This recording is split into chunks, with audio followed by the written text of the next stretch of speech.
Assalamualaikum warahmatullahi wabarakatuh. Perkenalkan, nama saya Danis Saputra Wahidin, seorang dosen program studi ilmu politik pada Fakultas Ilmu Sosial dan Ilmu Politik Universitas Pembangunan Nasional Veteran Jakarta. Selama 5 tahun menjalankan Tridharma di bidang pengajaran, saya telah mengampu beberapa mata kuliah yang relevan dengan kompetensi dan kepakaran saya, seperti pemikiran politik Islam, politik anggaran, metode penelitian sosial, demokrasi, survei dan polling, partai politik, dan pembangunan politik.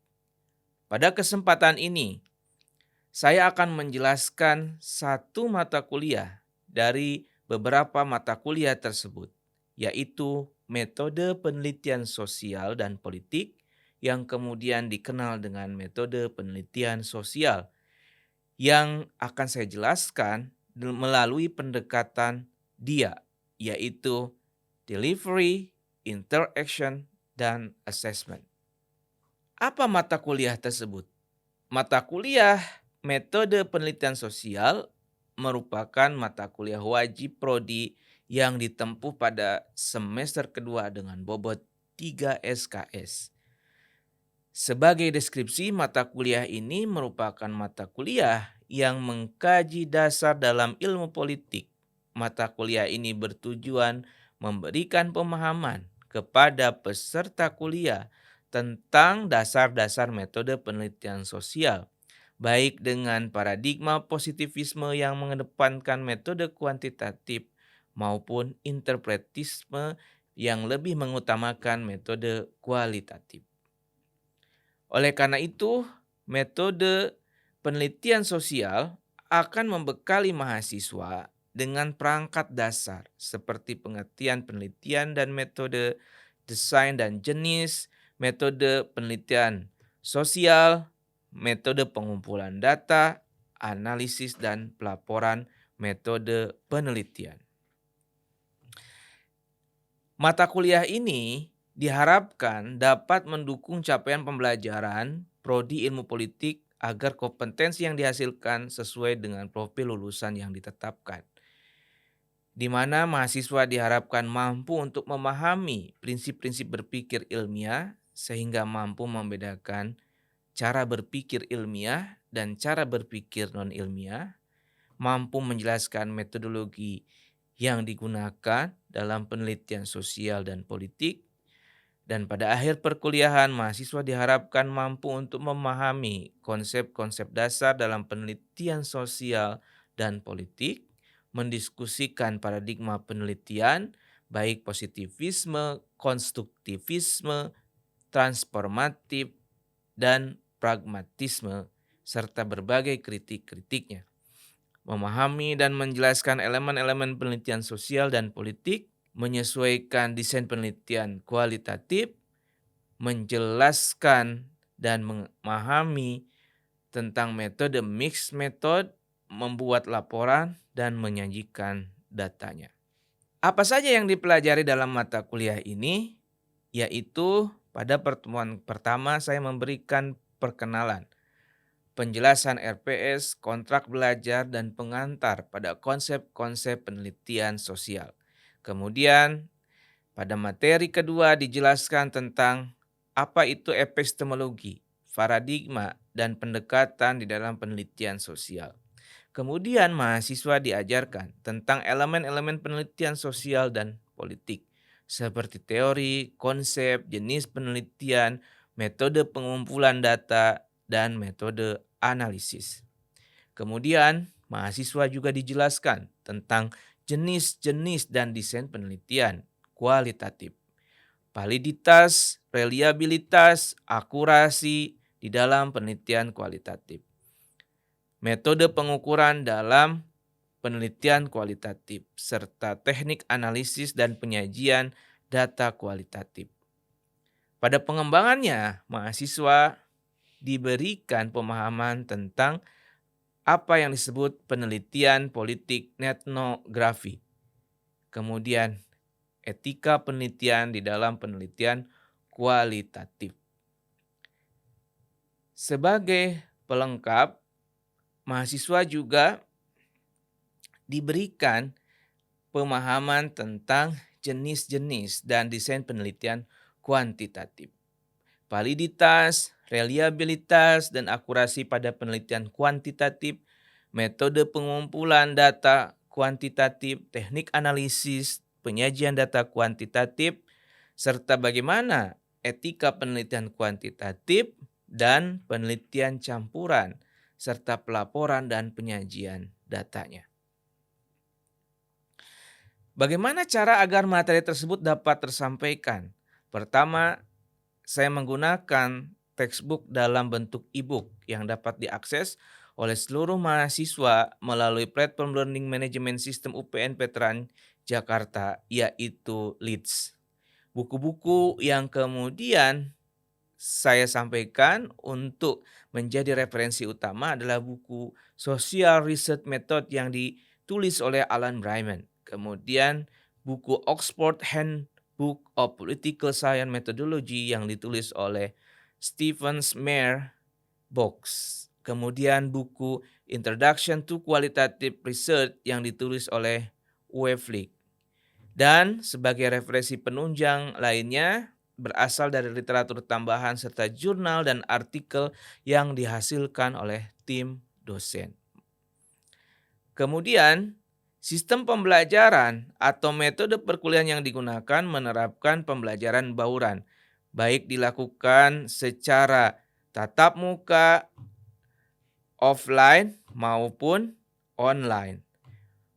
Pada metode online, media perkuliahan yang digunakan adalah secara sinkronus menggunakan platform Google Meet atau Zoom atau asinkronus dengan menggunakan Lead UPN Veteran Jakarta.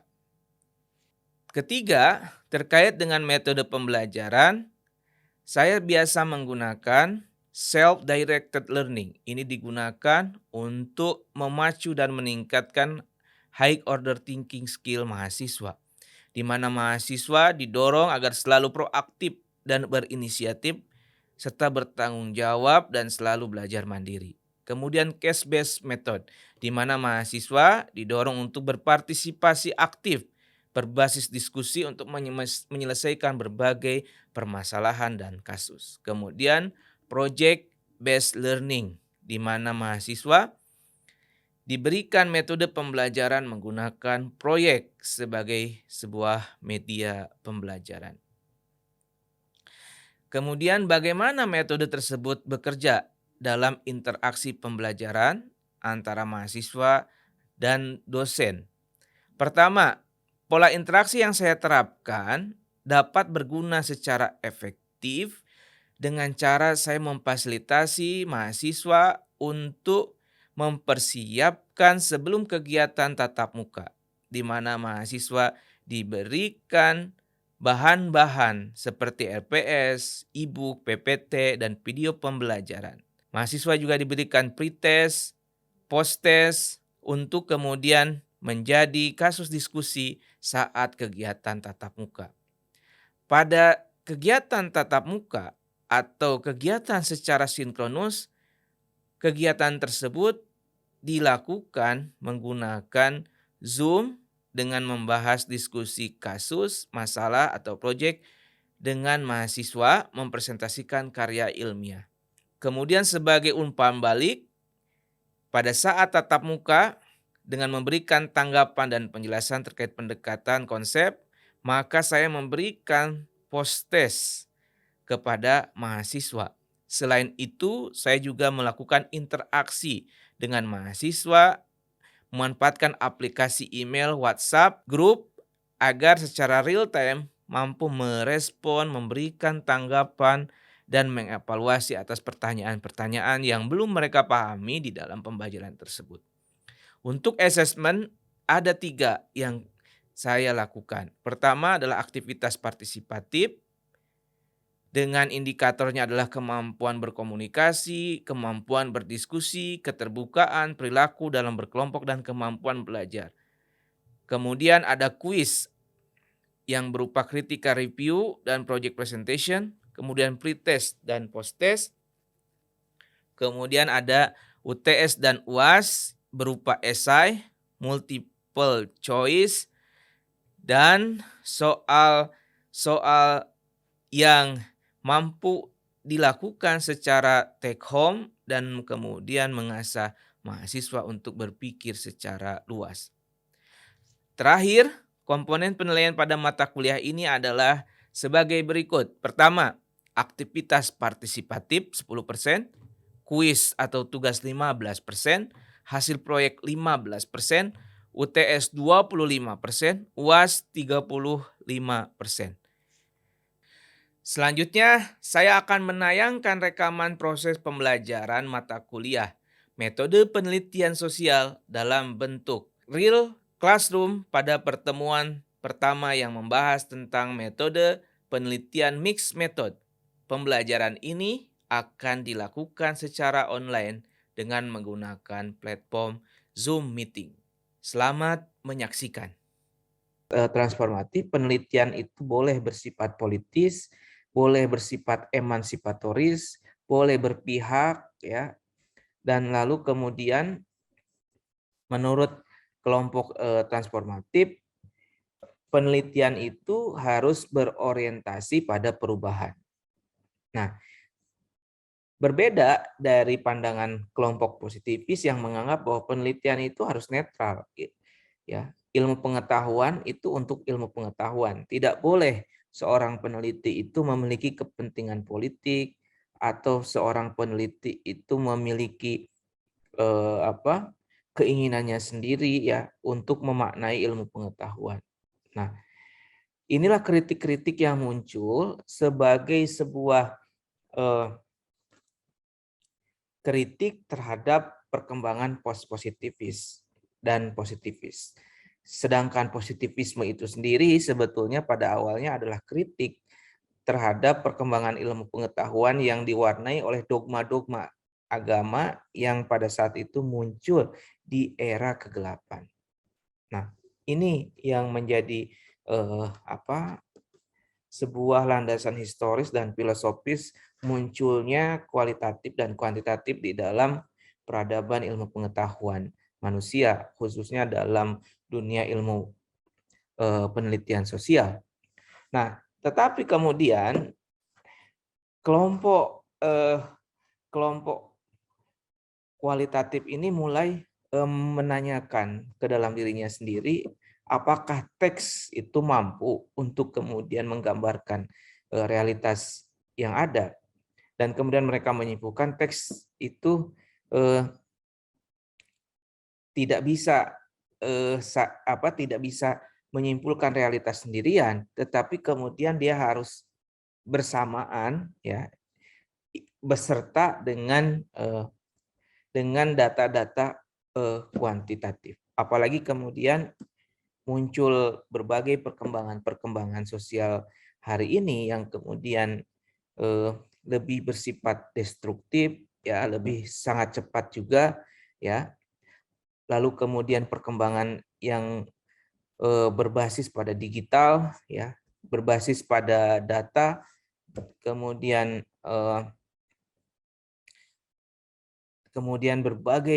berbagai perubahan-perubahan cepat juga terjadi sehingga kelompok pemikir kualitatif ini yang tadinya cenderung mengkritik terhadap positivisme ini mulai kemudian melakukan sebuah introspeksi diri dan membuka diri untuk kemudian menerima, ya, perkembangan-perkembangan dari kuantitatif itu sendiri, sehingga dalam penelitian kualitatif data-data kuantitatif juga bisa dimasukkan, bahkan secara metodologinya juga dilakukan, dan muncullah sebuah pemikiran filsafat baru yang disebut dengan pragmatis, ya. Nah, kelompok pragmatis ini lebih berorientasi pada masalah, kemudian lebih berorientasi pada kehidupan yang realis, lalu kemudian menganggap bahwa kebenaran itu bersifat sangat plural, ya, dan berorientasi pada sebab akibat dan tindakan.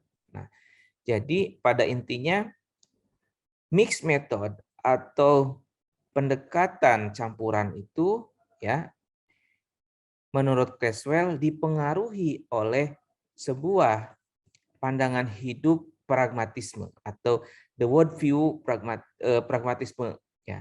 Worldview-nya adalah pragmatisme. Nah, kecenderungan worldview dari pendekatan kualitatif itu adalah konstruktivis dan transformatif, di mana strategi penelitiannya itu adalah fenomenologis, grounded theory, ya seperti yang saya sudah sampaikan sebelumnya, yang grounded theory cenderung untuk mencari teori-teori, etnografi adalah studi budaya, studi kasus adalah sebuah upaya untuk menggambarkan, ya menceritakan berbagai fenomena ya realitas sosial di lapangan dengan memusatkannya pada kasus-kasus tertentu, dan naratif itu bicara tentang biografi seseorang, individu yang kemudian diceritakan dan menjadi pengalaman kualitatif yang kemudian menjadi penelitian yang alamiah.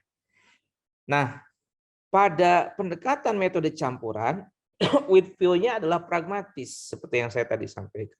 Kecenderungannya lebih realistis, kemudian lebih pluralis, ya, kemudian berpusat pada masalah dan menganggap sesuatu itu berasal dari akibat-akibat tindakan.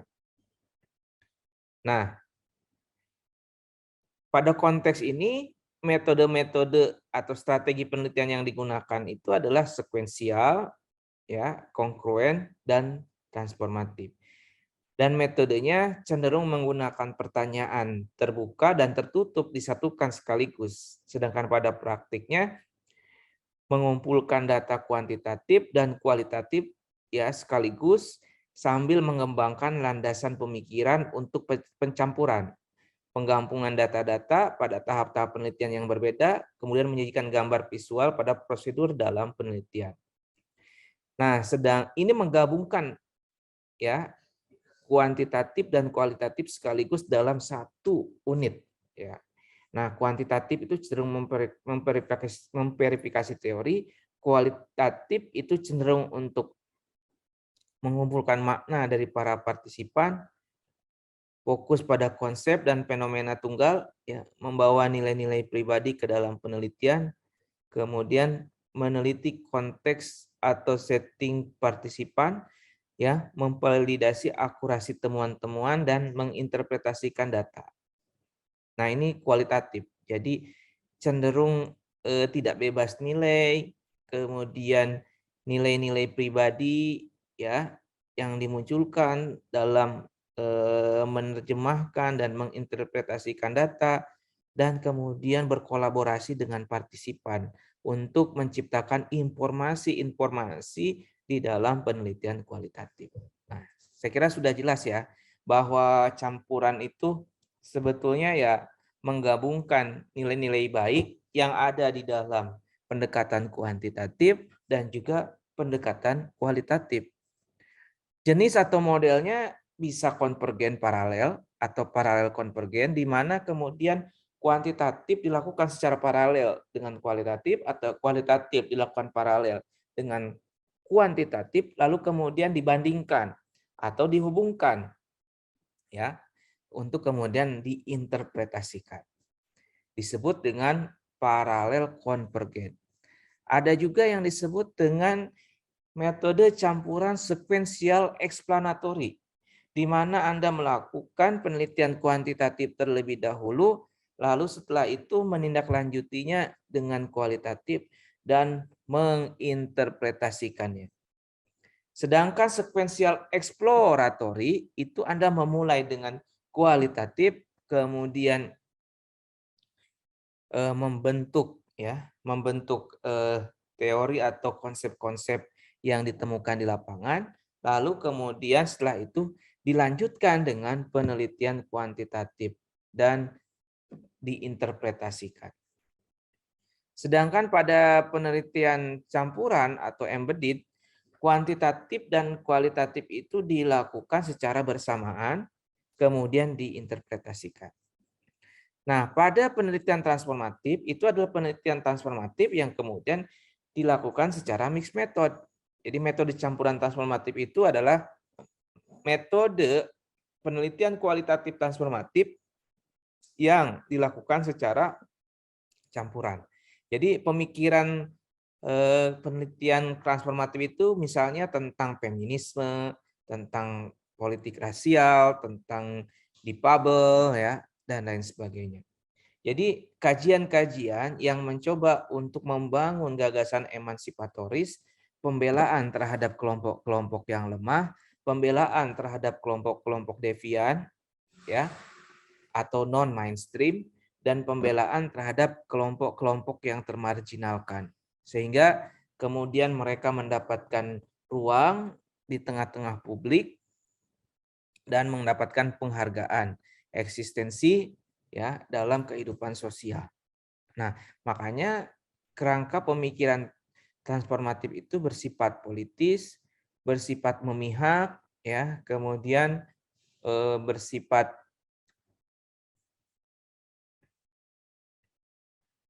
kolaboratif ya dan berorientasi pada perubahan karena ada harapan dengan penelitian itu pandangan-pandangan masyarakat bisa berubah.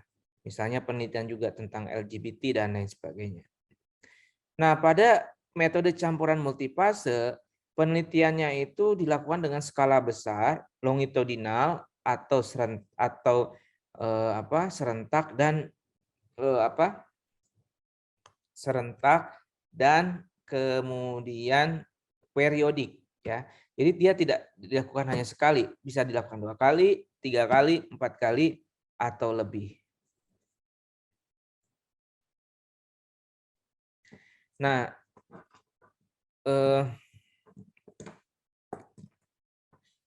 desain penelitian metode campuran itu ya bisa terdiri dari halaman judul, latar belakang masalah, masalah penelitian, tujuan penelitian, landasan filosofis, tinjauan literatur, kemudian ada metode, ada potensi masalah etika, kemudian timeline untuk menyelesaikan studi, referensi dan lampiran. Nah, ini yang penting. Dan ini bisa dilakukan ya pada saat Anda mengerjakan tugas akhir. Dan biasanya ketika kita menyelesaikan tugas akhir, kita biasa menggunakan sequential exploratory atau sequential explanatory ya. Atau juga bisa paralel konvergen. Nah, saya kira itu yang saya bisa sampaikan terkait dengan metode penelitian mixed method di dalam penelitian sosial. Ya, mereka apalagi yang berkaitan dengan laboratorium, yaitu pasti sering menggunakan metode eksperimen kuantitatif. Nah, tapi belakangan ya misalnya dengan perkembangan kualitatif di dalam ilmu kedokteran juga masuk kualitatif ya. Itu. Lalu kemudian di dalam ilmu keperawatan masuk kualitatif. Kemudian di dalam psikologi masuk kualitatif gitu. Nah, kuantitatif juga sudah lama masuk ke dalam ilmu-ilmu sosial, misalnya di dalam ilmu politik ya juga masuk, di dalam sosiologi juga masuk. Nah, tetapi kritiknya sangat keras itu terjadi sekitar tahun 1900-an, lalu berkembang sangat kuat di tahun 1930 sampai 60-an ya. Semakin menguat dan semakin lengkap ya argumentasinya, pengembangannya ya sampai kemudian metode kuantitatif itu hadir kepada kita sampai saat ini. Nah, itu. Jadi pendekatan-pendekatan ini sudah lama ya, sudah lama hadir, bahkan kualitatif itu secara fisiknya lahir sejak filsafat itu lahir ya. Misalnya Aristoteles membuat sebuah buku tentang etika, tentang politika dengan metode metodenya sendiri dan lain sebagainya. Tetapi konteks pemahaman teori dalam kualitatif baru lahir setelah kuantitatif itu lahir. Jadi karena memang kritik ya terhadap kuantitatif. Nah, jadi kualitatif dan kuantitatif itu sebetulnya adalah produk pemikiran yang lama sebetulnya. Lama dan terus berkembang hingga saat ini. Dan begitulah cara manusia menjawab berbagai pertanyaan-pertanyaan hidupnya ya, untuk kemudian mereka melanjutkan kesinambungan atau kesinambungan hidupnya ya, di dalam kehidupannya sehari-hari. Ya, silakan jika ada yang masih ingin ditanyakan.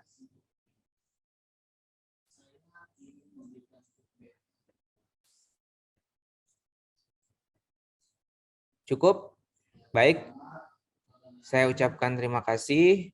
Ya, mohon maaf jika apa yang saya sampaikan ya masih ada yang mungkin dirasa kurang oleh teman-teman. Silakan Anda membaca buku referensi lebih lanjut tentang mixed method itu dari bukunya Creswell ya, atau dari berbagai buku-buku tentang penelitian sosial saat ini.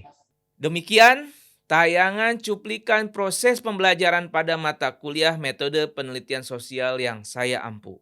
Semoga bermanfaat, tetap semangat, dan tetap sehat. Wassalamualaikum warahmatullahi wabarakatuh. Salam bela negara.